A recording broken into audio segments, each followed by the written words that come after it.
So the DOJ and the Education Department are joining forces for a first-of-its-kind investigation. It's digging into Washington state's laws for transgender students. Dan Springer is in Seattle. Dan. Yeah, Alicia, the Trump administration says it's pretty clear that the Washington state laws on transgender issues violate federal laws, a host of federal laws, and this newly formed joint task force is designed to speed up the crackdown. Today is going to be a work day. Students in La Center, Washington stand out from the rest of the state for what is not part of their education. Teachers don't ask them for preferred pronouns or alternate names. And if they do identify as transgender, a meeting is set up with their parents. School officials say not to out them, but to include the most important people in their lives. If I leave the parents out, then I erode that trust. And I'm expected to call home if they want to use sunscreen.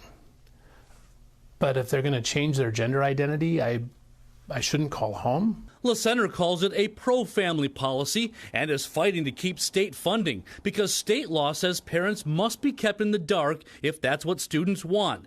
2 sets of school records, one parents can see and one they can't. And that has triggered an unprecedented federal joint investigation by the Education and Justice Departments.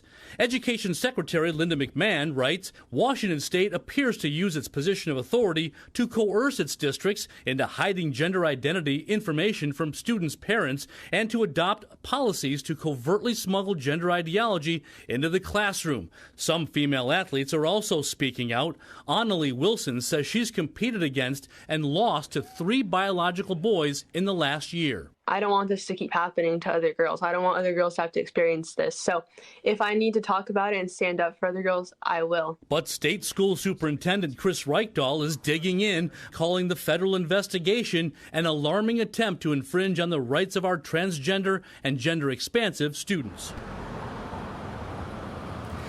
And, of course, millions and millions of dollars are at stake here, not only for the state of Washington, but all of its school districts. In La Center alone, they get 80% of their operating budget from Olympia. It's all now at risk. Alicia? Dan Springer, live in Seattle. Thank you. Hey, Sean Hannity here. Hey, click here to subscribe to Fox News YouTube page and catch our hottest interviews and most compelling analysis. You will not get it anywhere else.